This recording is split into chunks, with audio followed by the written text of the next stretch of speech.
We're getting ready to start. If you might take your seats or take your position. Okay,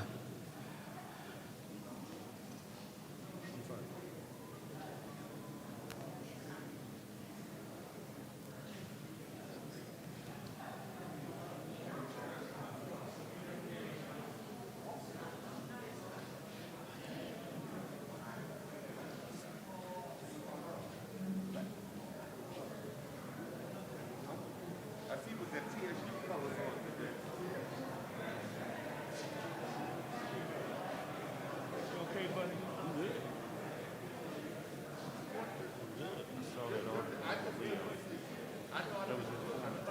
Yeah. Let's talk about it post. There he is. It's good to see everything good. Everything's good.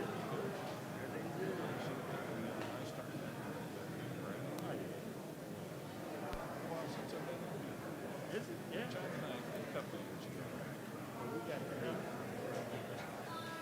We got to make this a personal issue. Make this all. Not really together. You got it. You got it. You got it. I'm gonna work this time. We'll get over it. This next cycle, we need to do something. Yes, sir. I could not agree.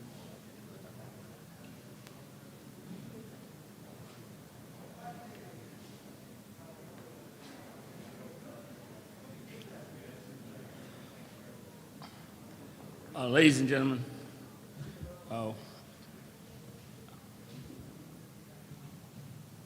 we will begin with a prayer.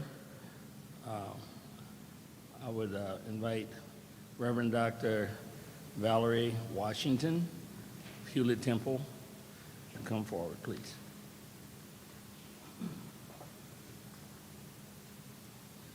Our Father and our God, how wonderful you are to allow us to be here for this special event. You heard the cries of your people. You've seen the protests. You've seen the cries across the world. And we thank you, God. We thank you for another opportunity to be able, God, to get policies changed, dear Father. We thank you for each person that is here and each person that had anything to do with the changes that's going to be made. We ask that your Holy Spirit would just come on in this place, that everything will be done according to your holy word. In Jesus' matchless name, we give you all the glory. Amen.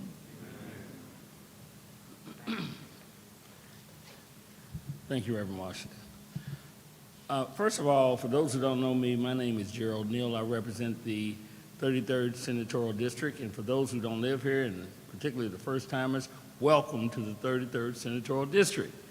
I have colleagues, I'm sure, that are here that also represent on various levels as it relates to this district as well, and there's a lot of people here. I'm looking around, and I just see all these faces of these very involved, very important, very essential individuals.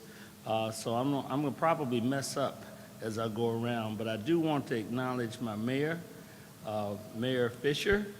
If we give him a round of applause.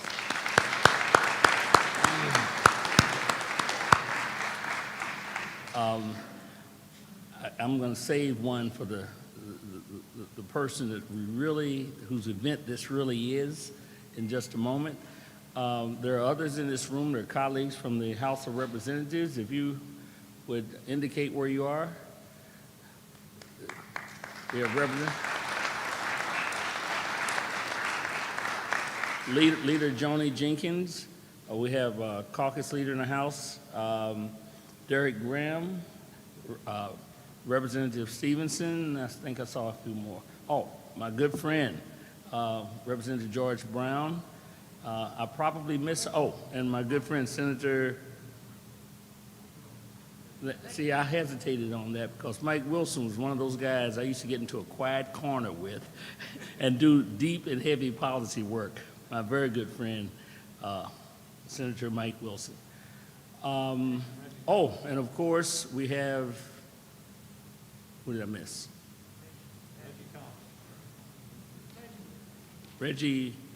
Oh, I can't see him. Where is he? Senator Reggie Thomas. If I don't mention him, I'm in big trouble.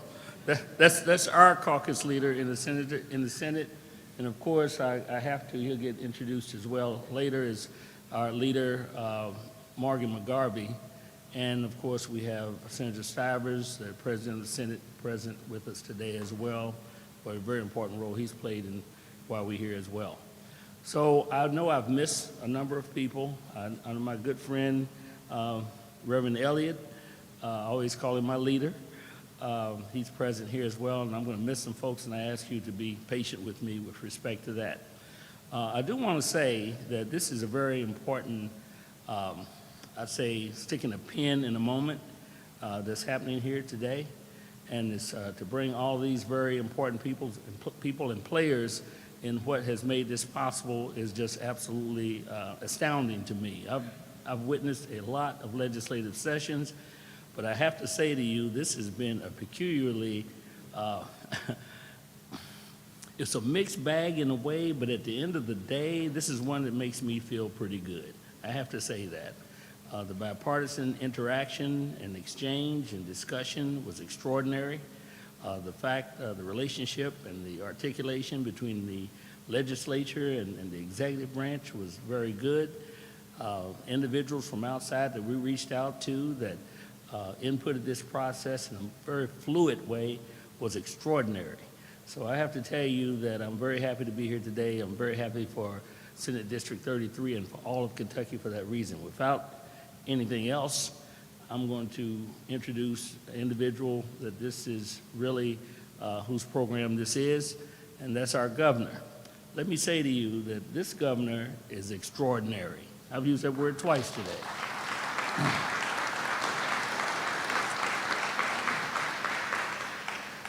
Not only is he at home on the local front, not only is he at home on the state front, but he's at home on the national front, representing Kentucky well. Let's give him another applause. I look around the room and I see all the signs of the period that we're in, COVID, and all that it's done in terms of how it's impacted our lives and continues to do so.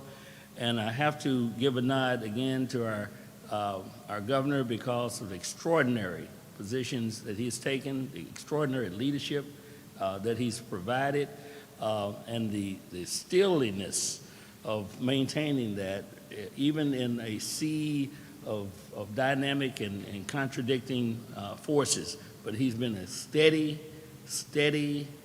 hand in that whole process. And I dare say, and I would reach out and say a lot of Kentuckians owe their lives to the fact that we had that type of leadership in Kentucky. We should be proud.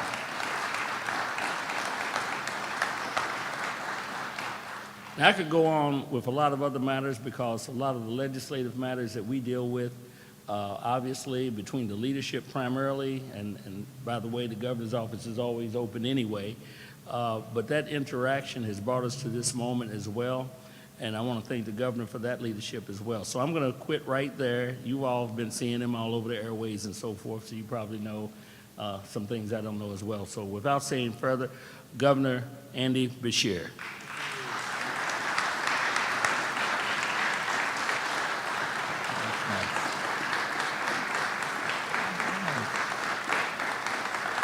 Thank you. Man, that feels good to hear. You know, with the last year, we haven't been able to do that as much, but I think today shows how things are starting to change on the COVID front in a very positive way. Good morning. Thank you, Senator Neal, for that kind introduction. Dr. Washington, thank you so much for opening us the right way in prayer, and on a personal note, thank you for your friendship. Thank you to the lawmakers and to the community leaders that are here this morning. I know that I will miss a number, but Raul Cunningham, here this morning, Nikki Jackson Lanier, here this morning, Mayor Fisher, Dr. Benaputi, so many others. I think I see David James back there as well.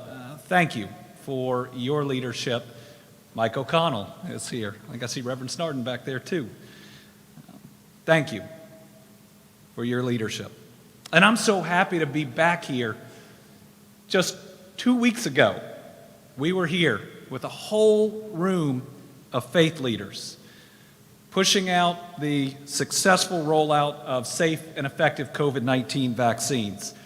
We vaccinated 2,500 Kentuckians that day.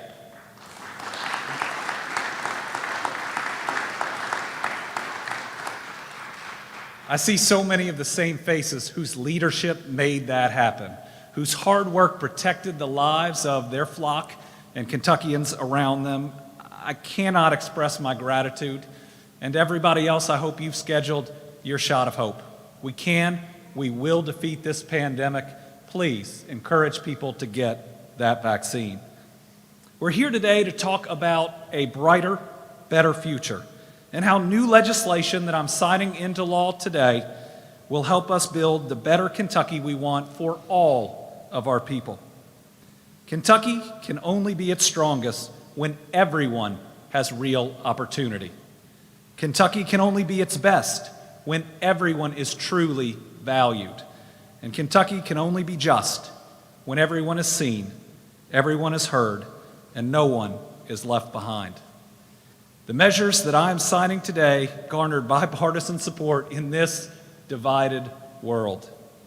They will promote equity and fairness, both in how resources are allocated, but also who controls how those resources are spent, where wealth is built, and how communities, how people are viewed and treated. Let me admit, this has been a complicated legislative session. For me, I've had doctor's appointments more comfortable than many of the days of this legislative session. But I applaud lawmakers, especially in the final hours and in the final day of the session, for coming together and passing meaningful legislation that put people ahead of politics and living up to our values as a part of Team Kentucky. First, I want to talk about the role of education. Anyone who knows me knows that I believe in transformational change. I believe it's our time, and I believe it's our duty. Education is the most powerful change agent, I believe, in our world. We have leaders here from 2 of our state's higher education institutions, 3 of our higher education institutions. Both leaders behind me have schools that have partnered with this administration and with the state, as has U of L, in creating a better Kentucky. For generations, they've been meeting the need to ensure all students have access to high-quality education. From pre-K through higher ed and beyond, we know education is the key to breaking cycles of poverty and creating a pathway to real opportunity.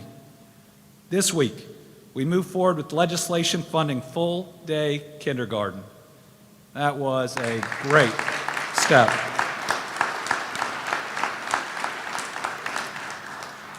But now, we want to talk about progress on more equitable higher education and opportunity for generational change. Senate Bill 270 supports Kentucky's private and public historically black colleges and universities, HBCUs, in expanding services to students, particularly in West Louisville. It's going to expand opportunities for teacher preparation programs at Simmons College and encourages further cooperation between Simmons and Kentucky State University. This legislation allows students attending Simmons, Kentucky's only private HBCU, to receive Kentucky tuition grants. In doing so, it's going to boost academic achievement among African American students, both directly and indirectly. The research is clear that African American students achieve more when their teachers look like them. This legislation represents the first step, just one first step, to Simmons establishing an educator preparation program that's going to directly benefit Jefferson County Public Schools in this community to give all of our students that brighter future. Every Kentucky child deserves that, and we cannot stop our efforts to improve public education until it serves absolutely every student, regardless of the circumstances that they come to school having faced. So now, to speak on the importance of this legislation, 2 great leaders for this state who are doing so much in education and beyond. We have Dr. Kevin Cosby, president of Simmons College, and Dr. Brown, president of Kentucky State University.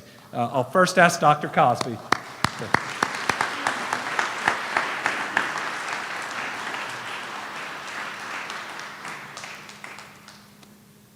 Thank you, Governor, for your leadership. And someone has said that in every community there are three people, three groups of people, three categories of people. Those who make things happen, those who watch things happen, and those who ask, what's happening? We're blessed because we have a governor whose leadership and vision and energy is making things happen.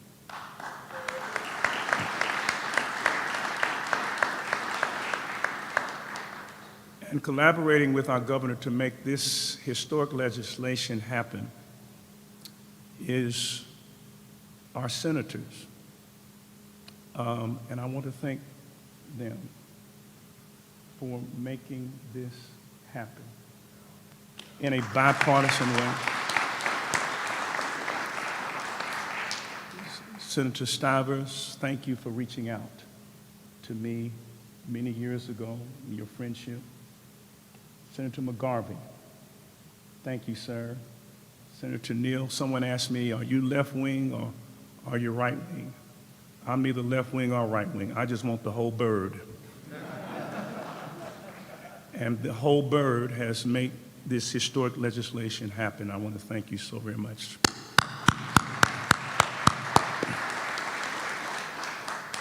Also to my colleague Christopher Brown, who is also a pastor, Baptist pastor.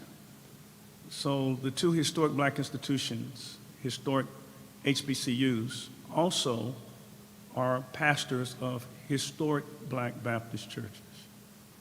And so I thank you, my friend, for your wisdom, your counsel, your friendship, and your mentorship. You are a stellar leader, and I take great pride as the president of Simmons with collaborating with you to make a difference in higher education. Someone said to me, well, education's too expensive. I said, wrong. Education is not what's expensive.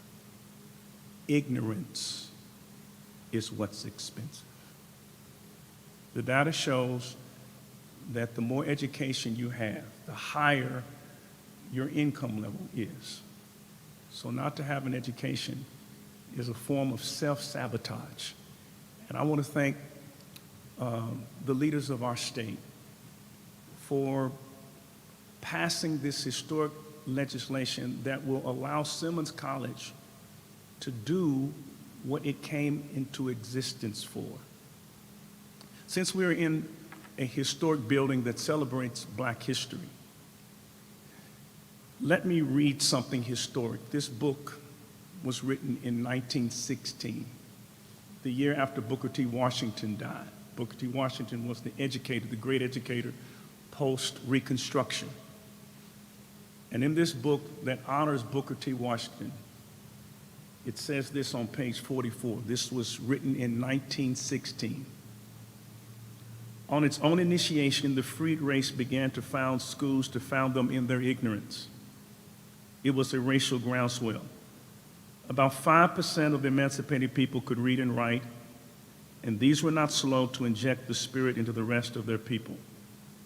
And by the time the states were ready to inaugurate a system of schools, no class was more responsive than the late slaves.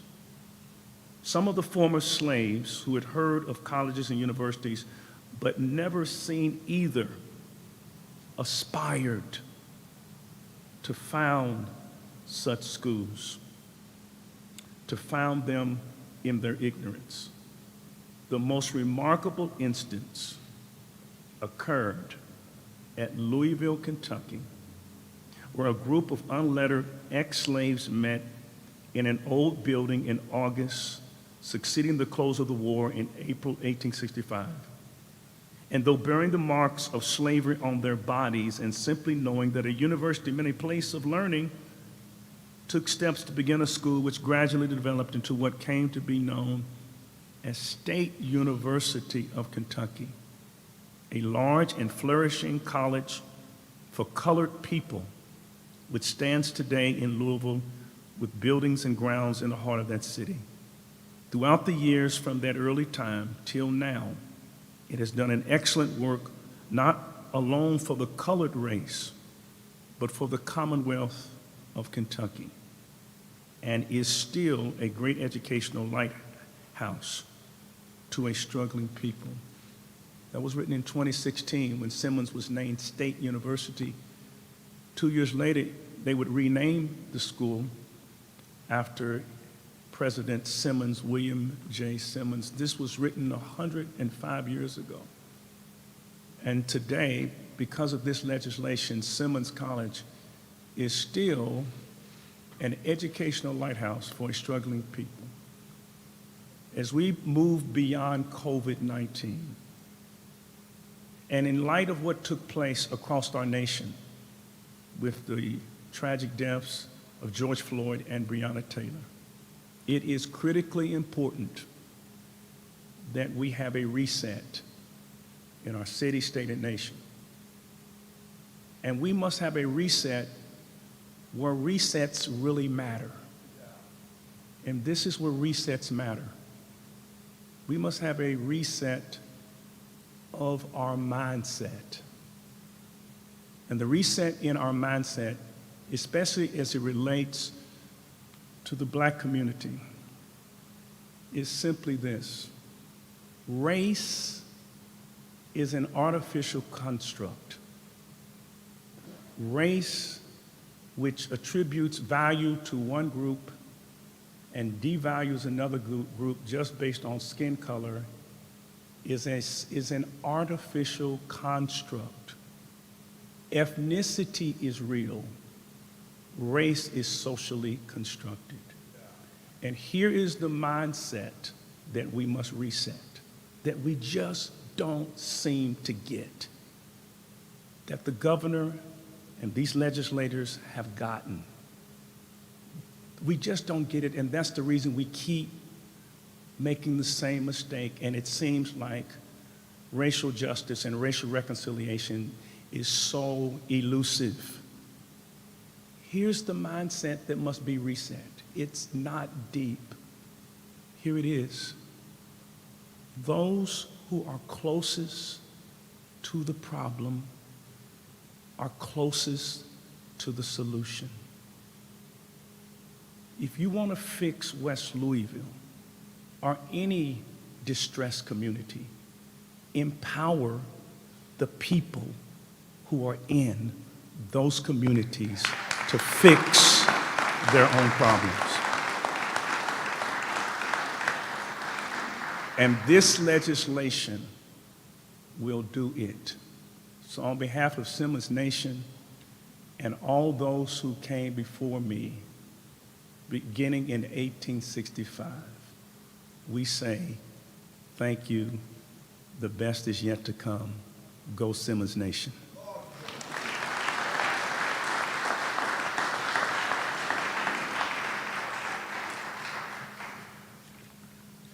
Good morning to my friend, Dr. Cosby. He made me feel like preaching there for a moment. Protocol has been established. I rise on behalf of the Board of Regents, the faculty, the students, and the alumni of Kentucky State University to thank Governor Beshear, and certainly recognition to Senator McGarvin, but especially our Senate President, Robert Stivers, and all of the Legislative Black Caucus. I see our alumni here, some of our faculty here, some of our wannabe alumni here, George, and to our own alum and Senator Gerald Neal, who helped Kentucky State and Simmons with the passage of Senate Bill 270. It is particularly, what are you talking about, my senator? He's Kentucky State, not Simmons. You can't claim them all, Cosby. You can't claim them all. But I think it's in particular important to note that at a time when our nation is struck with rancor and partisanship, that here in Kentucky, our governor and General Assembly has been able to pass Senate Bill 270. It is bold, it is imaginative, and it is future-focused and in the best interest of all. It is our position that the legislation is a clear recognition that the Commonwealth knows and now understands the unique and particular needs of all of its citizens, particularly those here in West Louisville. On yesterday, I was, and that's why I have the legislation here with me, I was having dinner downtown, eating fried foods, high in cholesterol, and Senator Stivers, unlike me, was exercising and walking up and down the street with his wife. And I told him I'd see him today, and he said, we began to talk about the legislation. I focused on a piece of it, and he said, Brown, you have to read the whole legislation again. There's some more in there.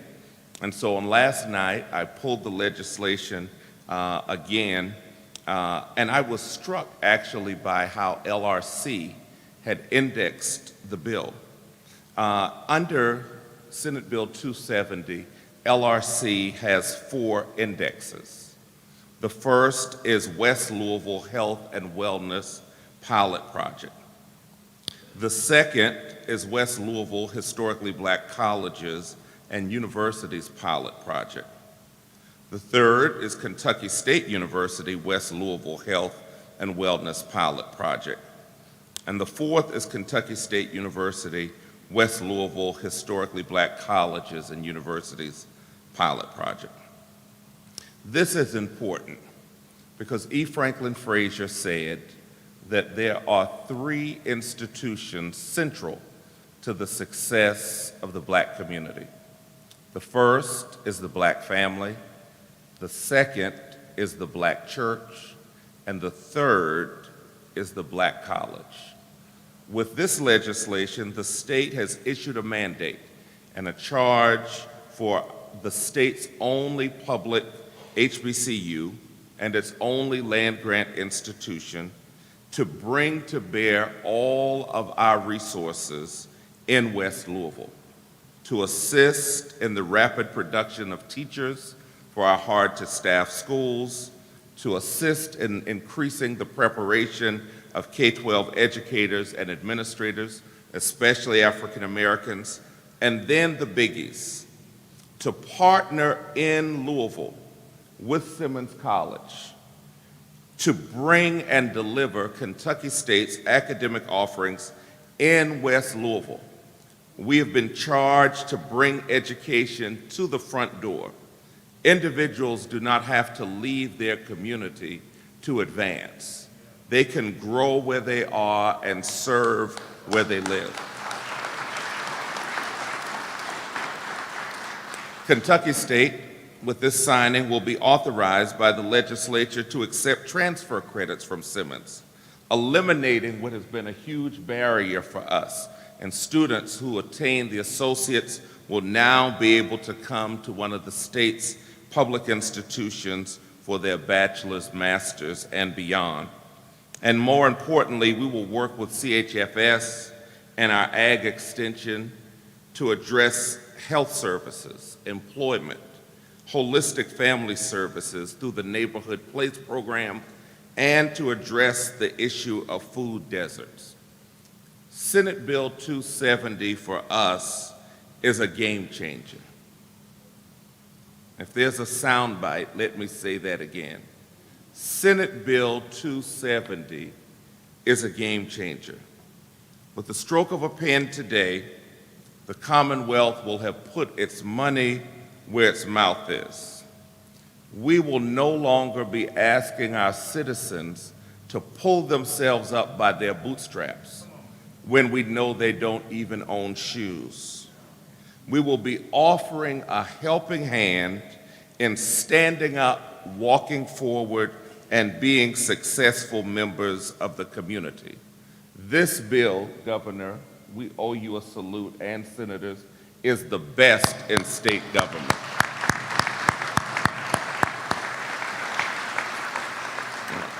let me close this way because Dr. Cosby has let the cat out that I am a Baptist preacher. I don't typically tell people, but you've outed me today. And I don't know if everyone made it to Easter service on Sunday, but in Sunday school I learned an important lesson, and it was reinforced by this legislation. And that is that you don't have to come out to be blessed. You can be blessed right where you are. I reflected on the woman with the issue of blood. She didn't leave. She was blessed right in the midst of the crowd.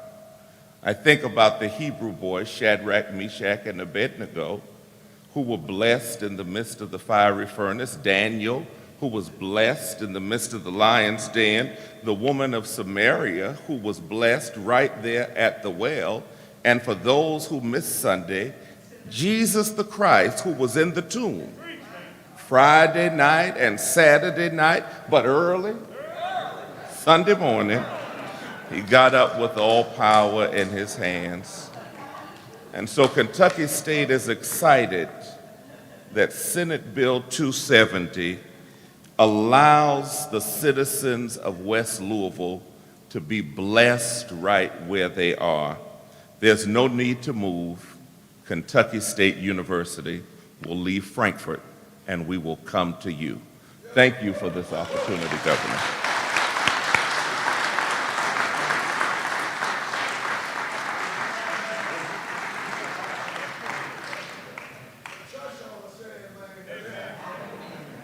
I think I'm the only non-pastor speaking today.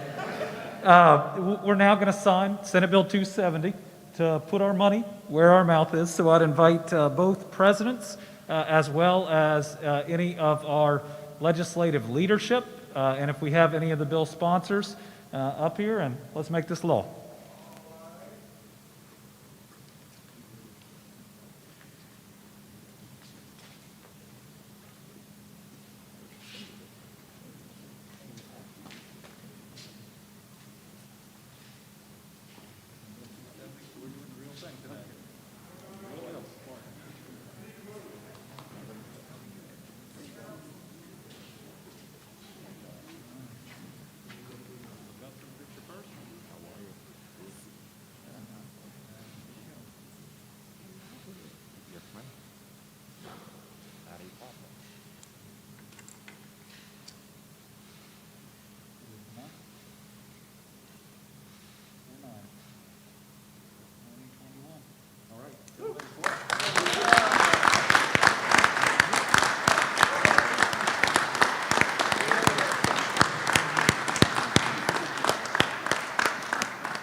That's fine.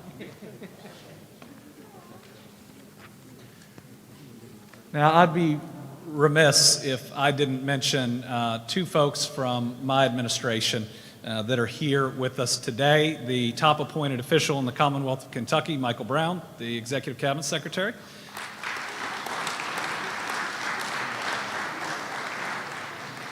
As well as our Personnel Cabinet Secretary, the one in charge of all the hiring and sometimes the other thing, Jarena Weathers.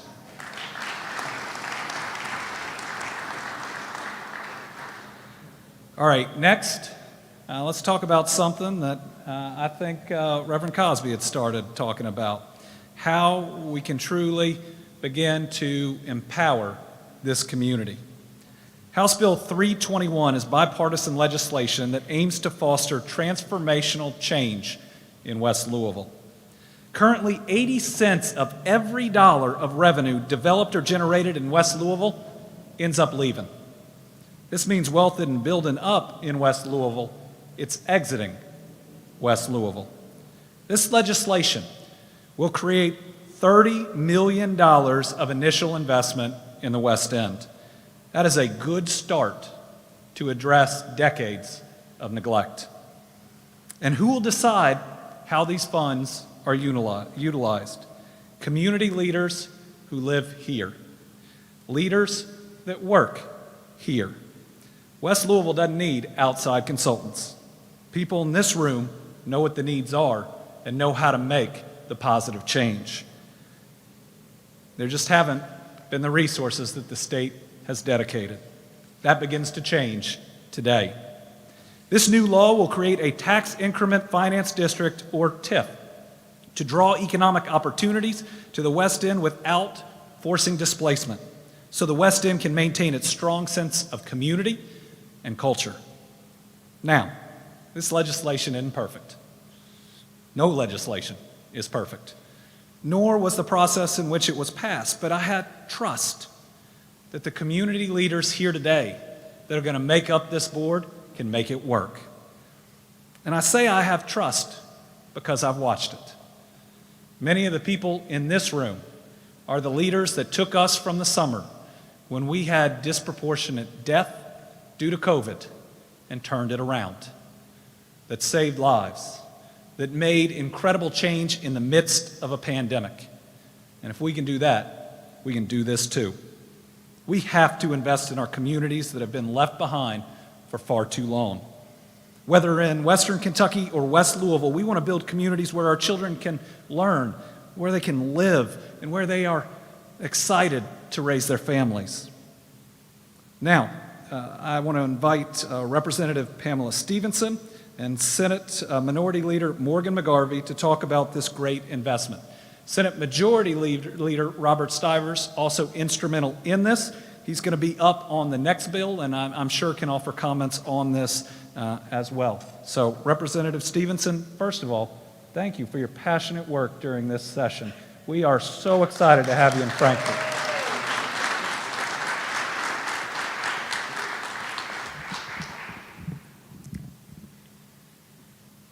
This is the day.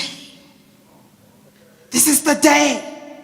See, when they trace back, how does this world work for all people? They'll trace it back to the state of Kentucky. Great leaders, great business partners, great people that have the heart to do what God has called them to do. I am happy, happy, happy to be here with you today for this bill signing. But make no mistake, this is not just a social signing. This is a I do. I'm going to put aside my thoughts about things, and I'm going to live for the greater good. I'm going to make decisions consistent with what works for all people and not what I like. See, these leaders have set it up for us so that we can take the ball and run. Now, I'm telling you, I was born and raised in West Louisville, and I remember when we had dude ranches, fountain ferry skating rinks, and we're going to have more than that now.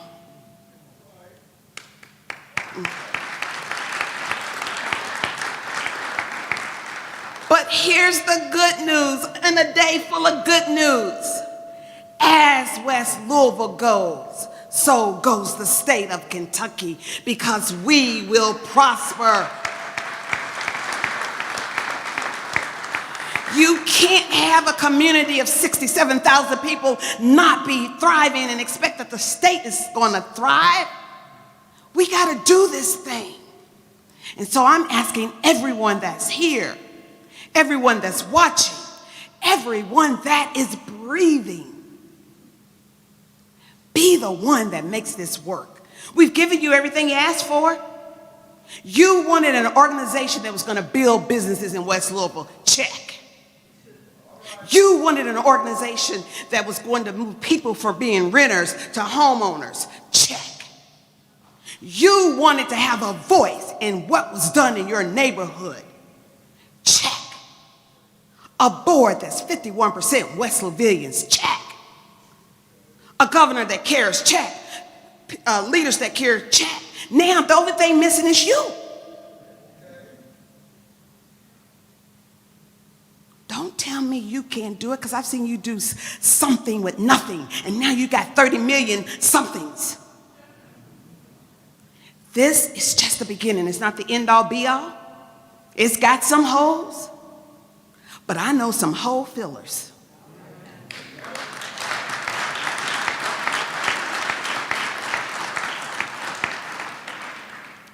I just want to thank you and implore each one of you, everybody here, go find somebody you like and love and get them on the train, the TIF train, the West Louisville investment train. 80 cents of your dollars coming back to your neighborhood. You'll never have to leave for a Starbucks. You'll never have to leave for a sit-down restaurant. We'll have gymnastics schools, dance schools, you name it, we want it, we're going to get it. We just need you. This is the beginning. So pledge today that you're going to be the one that is the one that makes the difference for the state of Kentucky. Thank you.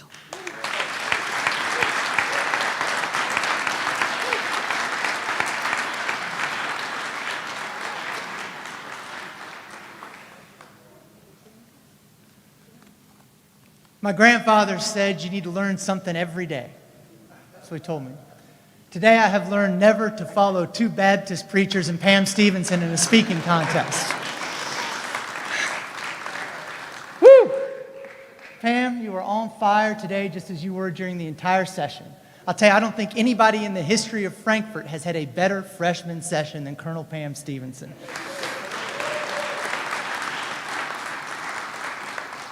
At one point, I think President Stivers and I were coming down there to the house saying, Pam, get this through. And she just looked at us and said, okay. And she did it. Thank you all for being here today. You can go have a seat. You can go have a seat. Thank you guys for being here today. There's a few people to recognize who have not been recognized yet. I do want to recognize Senator Julie Rocky Adams, who got here. And Senator Adams played an enormous role in getting the West End Opportunity Partnership through the General Assembly. He played an enormous role in planning and attending all the meetings, and she wasn't here when we got started, so I'm glad she's here now and gets that recognition. Thank you for the other bills that are here. You know, we've got Dr. Frank Smith, who has been such an important part of what's going on at Simmons College. Chris Sanders, we have Steve Poe, Craig Greenberg, John McCarthy on the West End Opportunity Partnership. I see David James back there, Dr. Bendaputi, thank you for your leadership. I'm going to leave people out, so I'm going to stop now, but I'll go with one last thank you and introduction.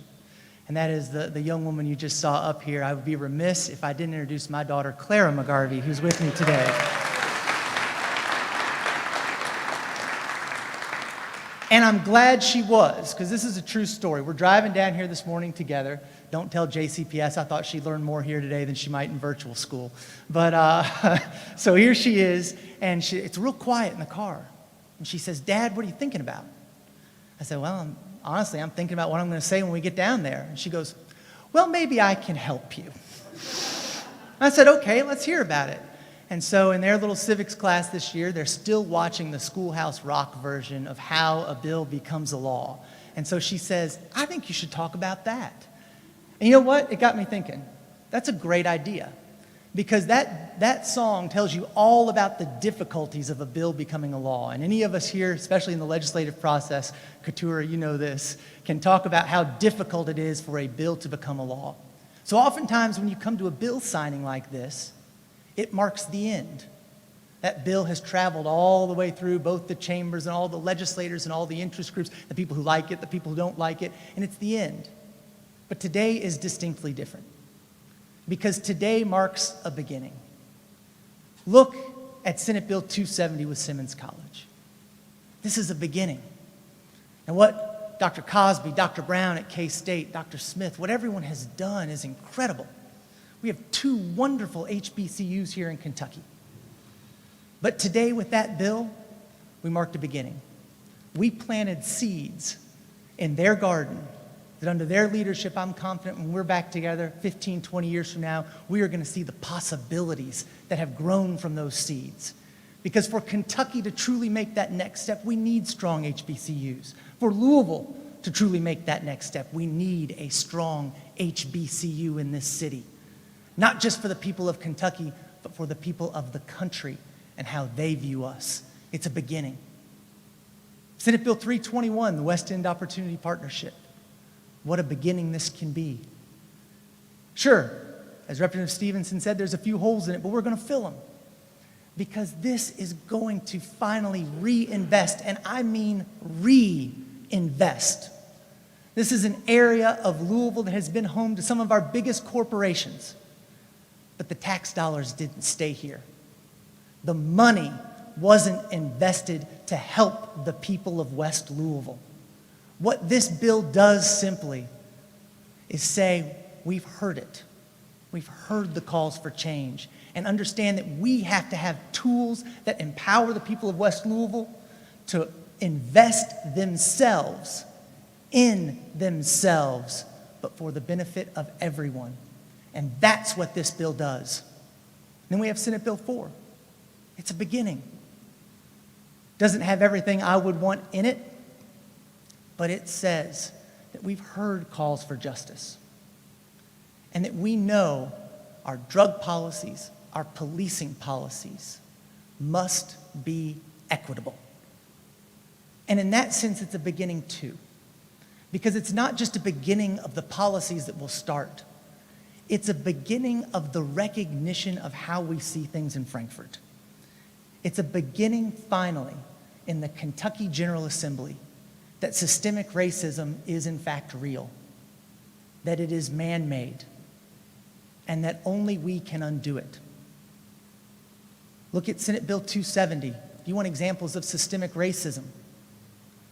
Simmons College has wonderful students and wonderful faculty, but the structures put in place to have a teacher accreditation program prevent Simmons College from being what it can be.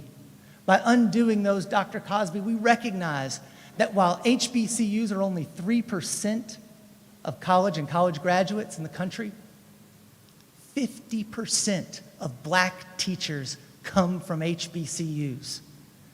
By undoing what was in place, we have given the opportunity to say that Simmons College can have its teaching program, that K-State, as Dr. Brown said, can continue to thrive and succeed without having to come back to us every time. We've recognized what was wrong and have begun to fix it. With the West End Opportunity Partnership, Dr. Brown said it and I agree with it. It's a recognition that you can't ask people to pull themselves up from their bootstraps when they don't have boots. That we have not invested as we should. In fact, we've prevented it. We've kept it from happening. And that how it happened wasn't an accident in the first place. That legalized discrimination from the government in healthcare, education, lending, policing, housing, even marriage, made things how they became. All the programming and all the money in the world can't undo that. It must be undone in policy, and that's what we've started today. It's a recognition, Ms. Palmer, that we in Frankfort are willing to say her name, Breonna Taylor. We must ban no-knock warrants and look intentionally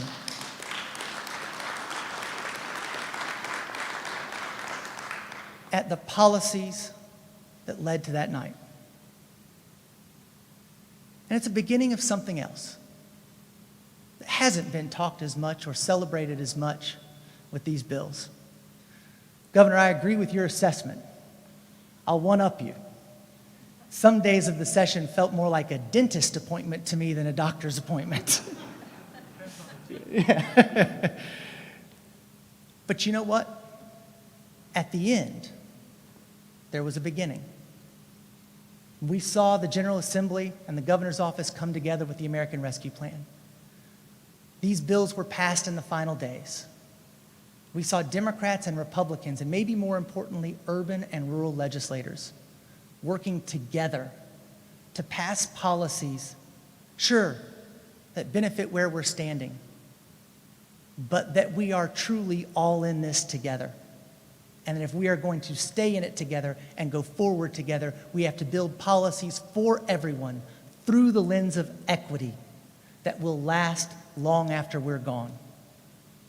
And for those reasons, I am so excited about what we're doing today, even though there's still a lot of work left to go. Thanks for all of you who helped make these bills happen, and thanks for all of you who will keep these bills going forward.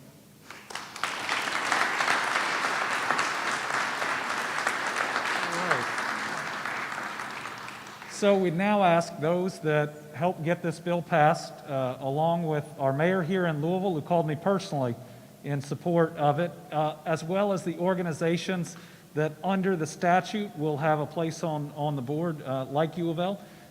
Let's sign this incredible opportunity, $30 million of investment, controlled by folks who live here to make this a better place. Let's sign it into law.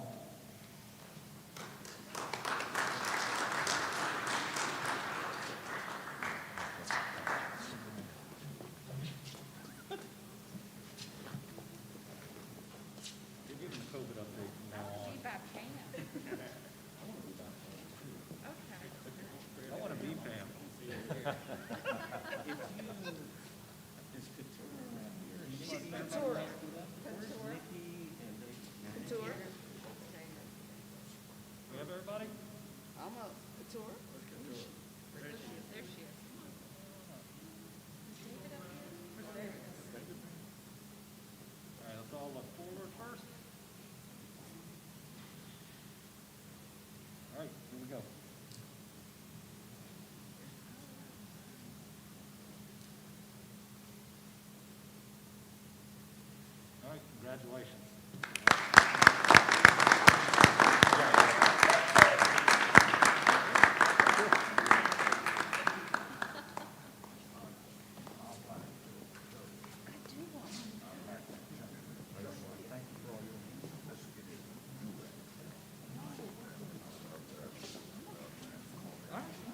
Just want to make sure.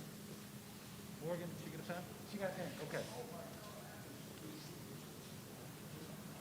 All right. I also want to announce that beginning on Monday, Pamela Stevenson will give the COVID update at 4 o'clock. All right. Finally, I want to address an issue that has caused such pain and deep sorrow in this community, in this country, and in this world. While the pain has been felt far and wide across the nation, no one is hurt more than Tamika Palmer, Breonna Taylor's mother, as well as her family. Lawmakers came together across party lines to pass Senate Bill 4, which restricts the use of no-knock warrants to protect both the public and those in law enforcement. I cannot imagine the depths of pain of losing a child. As a parent, I'll admit to you, it's my greatest fear. It's what keeps me awake more at night than anything else. I think about when my kids were born and how I didn't know you could love someone that amount. I can't understand your pain. And I can't pretend to understand the pain of hundreds of years of slavery, Jim Crow, segregation, racism, and discrimination. But I can listen, and I can try to hear. And today, thanks to the work of a lot of people, I can act. I'm signing Senate Bill 4 to ensure another mother never goes through the pain that Tamika Palmer has felt. I talked to Senator Neal and to other lawmakers after this tragedy. We talked about the possibility of a special session, about how important doing right in this moment truly is. And Senator Neal and I remember Senator Thomas gave good counsel. They did not want to act with haste. They wanted to do it right. They wanted to create meaningful change. This is meaningful change. It will save lives, and it moves us in the right direction.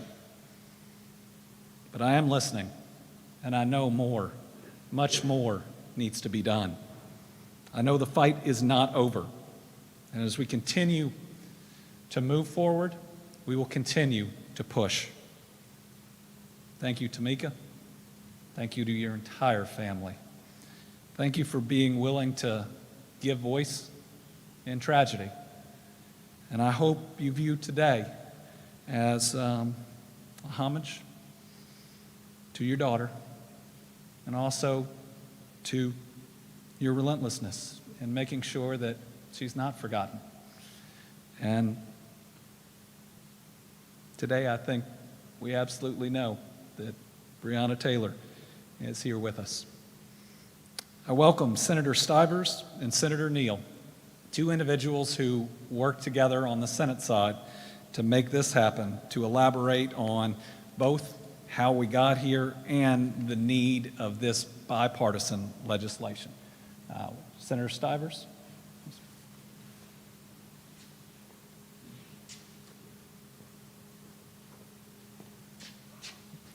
Thank you, Governor, for asking me to come up, and to the Breonna Taylor family, truly my sympathies and condolences to you. I want to, on a day that is one that is enthusiastic and a lot of celebration, I want to say this to my colleagues. Worked extensively with not just Senator Neal on this, because much of the top part of the language was his and substituted in. Senator Thomas as well. We had many discussions about the language and how it should be and the practical implications of the justice system. And so we were able to come together with Senate Bill 4 along with former officers, both Republican and Democrat, that looked at this, and we came with a piece of legislation that we felt was an appropriate step in dealing with the circumstances, obtaining, and use and ramifications of no-knock warrants. And I want to say this and bring it to more of a brighter spot, because truly, I know Reverend Cosby talked about the fact, I think it was a couple years ago, well before any of this happened, we sat down at the college and talked, just talked. But truly, this was the impetus, things that happened in Louisville, for this group to come together. Senator Neal, Senator Adams, myself, can't say enough for Yvonne and Nikki and Keturah, David James. We quietly sat around the table with Steve Poe and John McCarthy and other individuals to think, how can we right wrongs? I can't change the past, but I can hopefully change the trajectory of the future. And this is what this whole series of bills will do.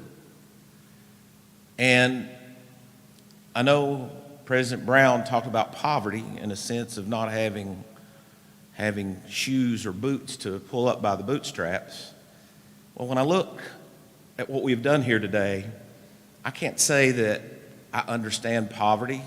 I don't think any of us can here, because my parents were teachers and professionals and pushed me to go through school. But I know what it's like to see it, because the poorest zip code in the state of Kentucky is my backyard. And so we have to do things different. We have to change that trajectory. And it comes with education, it comes with health care, it comes with economic opportunity, and it comes with a just court system. And that's what everything here today is doing.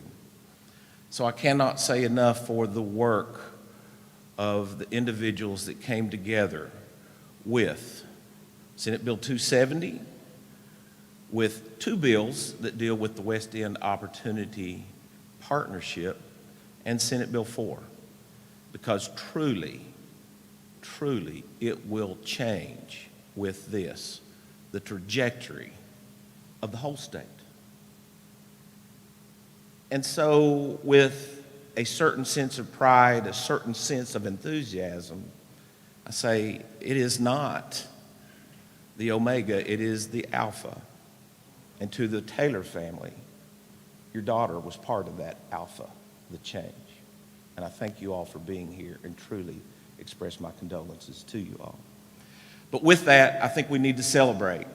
And if I can, Governor, I'm going to have a little attitude. You're looking at two of the oldest serving members in the state Senate now, myself and Gerald Neal. I call him Gerald because we've known each other now for 25 years, and I cannot say enough about the impact Gerald has had on this process. And I appreciate our friendship of the two old guys in the Senate.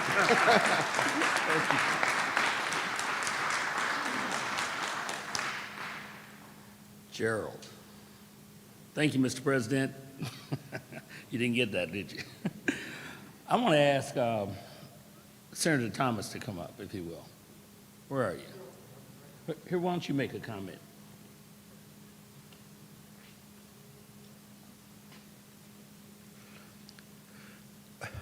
Well, first I want to say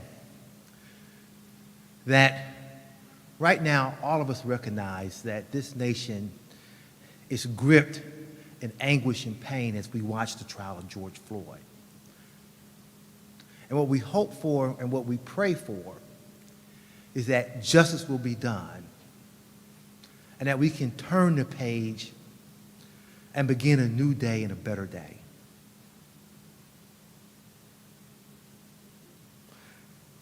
But that wasn't the only trauma that we lived through in 2020. Certainly there was COVID, no question about it.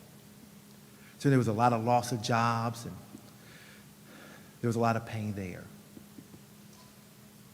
There's also a lot of pain felt right here in Kentucky. And that pain wasn't felt just in Louisville. It was felt in my hometown of Lexington. It was felt across the nation and felt across the world. And as this legislation or legislative session started, it was clear that we had to do something, that Kentucky had to say that we have to right a wrong. And I'm here today to certainly applaud my Senate President, President Stivers. And I know I embarrass him when I say this, but it's so true. My mentor, the one who's guided me, Senator Neal, Senator McGarvey, my floor leader, and others, to say that we have now taken a step in the right direction to right that wrong. And I won't talk much longer, Ms. Palmer, but I do want to say this. I think we heard her name. We were asked repeatedly to say her name. I think we heard her name. But I hope with the signing of this legislation today that there will be no other names ever here in Kentucky that we'll have to say or hear again. I'll turn it back to you, Gerald.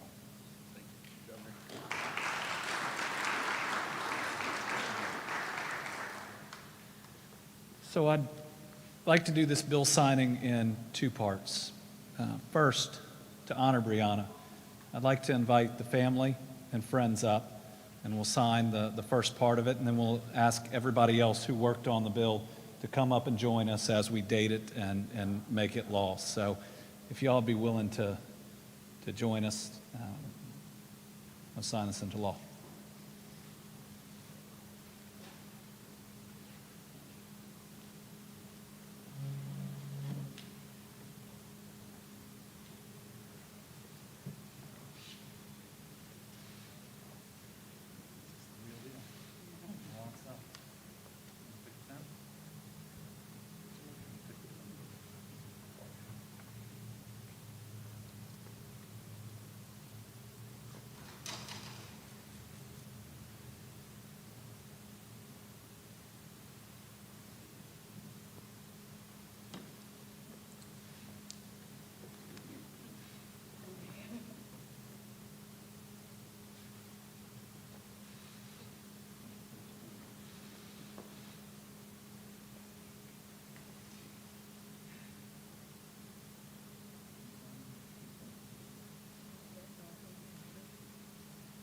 Let's have everybody else join us.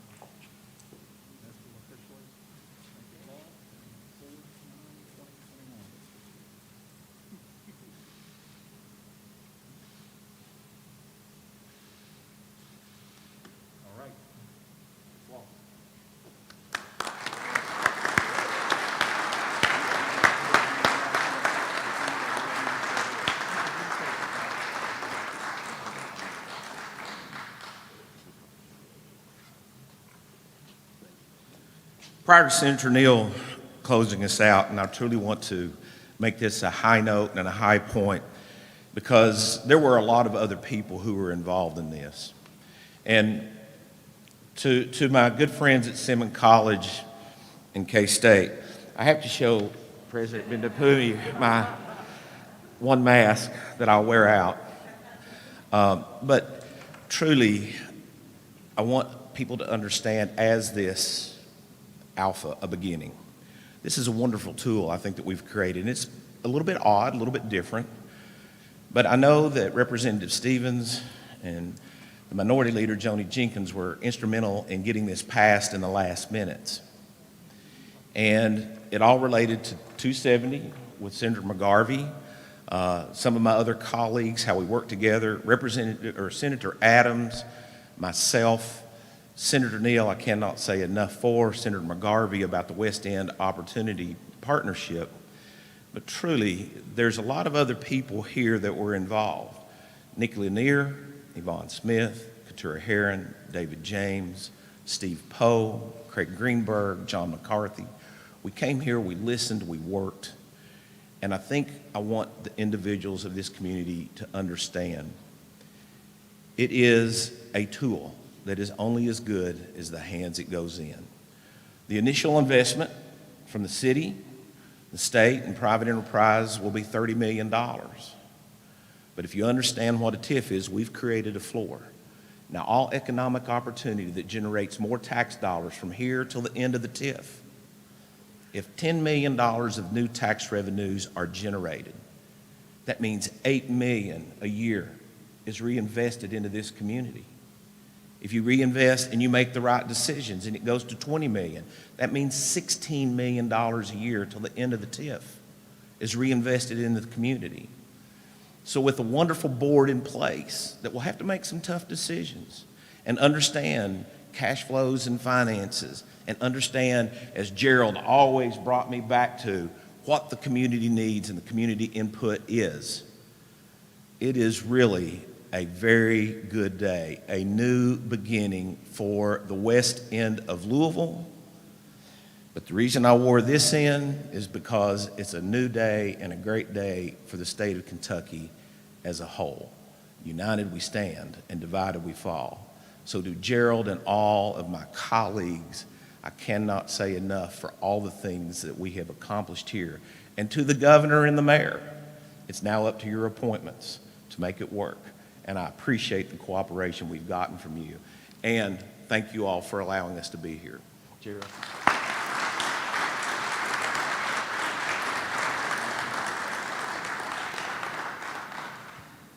I cannot tell you how excited I am about what's happened here today.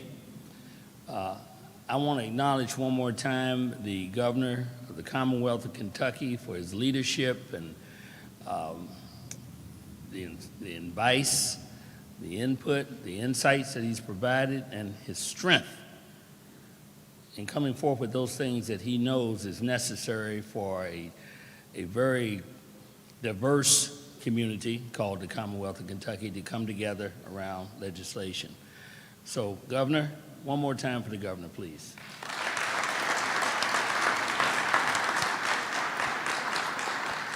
I'm going to make a brief comment about each of these bills, starting with Senate Bill 270. I have to say that everything really has been said by two preachers, but really two extraordinary leaders, individuals who have put themselves in a position that sometimes is thankless by those who don't understand or fallen too far behind or have lost faith in the process. But this is all about hope. Every aspect of this is about hope. And what happens at Kentucky State University and Simmons University is all about hope. But I call it applied hope, because these leaders and all those affiliated with them have put their heart and soul into this. I've watched them, I've talked to them, I've heard their pain, and sometimes they'll listen to what I say, but just a little bit. But I've seen it. It's real. Most people don't see that, and I understand that. But I want you to know that worthy, this leadership, these institutions, clearly worthy of the support that's being given here today, that's demonstrated by this legislation. But I do want to say that ain't enough. We're going to have to go further. Everyone said here that this is a beginning. So what that means, in my mind, every legislative session, we should be focused on strengthening these two institutions. And you know what? I have hope that that's going to happen. You guess why? Because of the leadership that I've seen demonstrated this session, this cycle, that I got to say, I have not seen it at this level before, as exemplified by Robert, our Senate President, as well as the House Speaker, David Osborne. So I have hope that we're going to continue along these paths with respect to these two fine institutions and what they mean to the Commonwealth of Kentucky and all of us inside of that. As it relates to Senate Bill 4, Senate Bill 4 certainly is not, I would say it's not the result I envisioned, but after I sat down and I thought about it and I saw how it was crafted and how it had to follow a certain path, and the openness of Senator Stivers, the openness of others that were around, even those that were disappointed by what they thought they were looking at, they participated in the process. And even though it may have fallen short of expectations of some, when you really scrutinize Senate Bill 4, it is restrictive. But more importantly to me is that it does focus on these issues related to no-knock warrants. And what that means is that now it's instructive to everyone along the way, in every level of that particular piece, that this will not be business as usual. And that in and of itself is very important about Senate Bill 4. But I want to say this about Senate Bill 4. That's not enough. There's a lot more in the area of social justice that has to be tended to, and the legislature plays a key role. And I trust that we're going to continue along that line. You know why? Because I have hope that's been generated, and it's been applied here, and it shall be applied going forward. That's my hope. I know that it will happen because of what's been demonstrated here. And then lastly, House Bill 321. I cannot tell you what a refreshing process that was for me to engage. I may have said it before, but it was an extraordinary process in my view. It was extraordinary because there were extraordinary people around the table. I hope I can join in with that. But the fact of the matter is that there was such sincerity at that table. There was such critical thinking at that table. There was such outreach at that table. It went beyond the usual voices that you hear. It went to folks that you haven't heard their voices. We hunted out those voices inside the Commonwealth and outside. There were small conversations and big conversations. And some people felt that, I didn't quite get my input there. Well, they got the input. You know why? Because that legislation offers the community the opportunity to engage and plan and activate.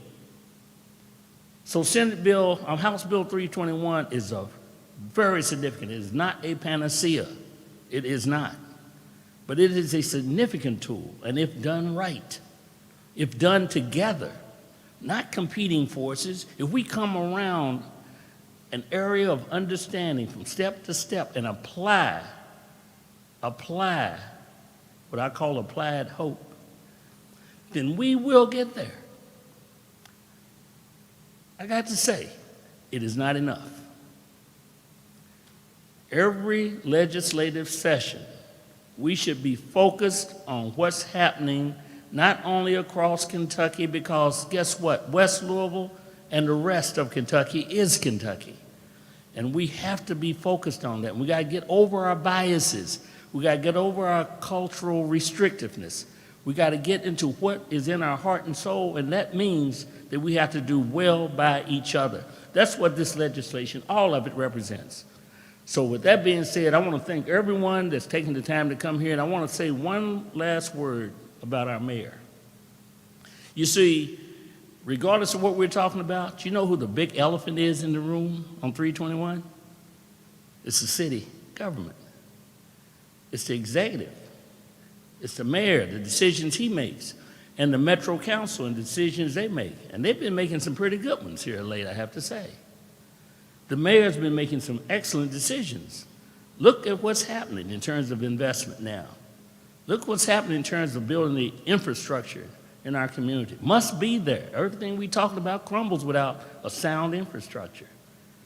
But I think in my interaction with this mayor that his ear is sensitive to what's happening here, and his finger is on that pulse. And that also gives me hope. So what we have, what? Kentucky is well served. We have excellent leadership in the executive. We have excellent leadership in the legislative.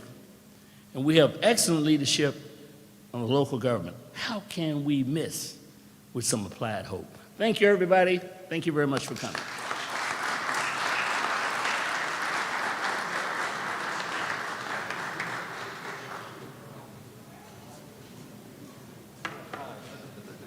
Yes, sir. Thank you. Thank you. Appreciate that. Yeah, I'll try and do our best. Grab one if you'd like.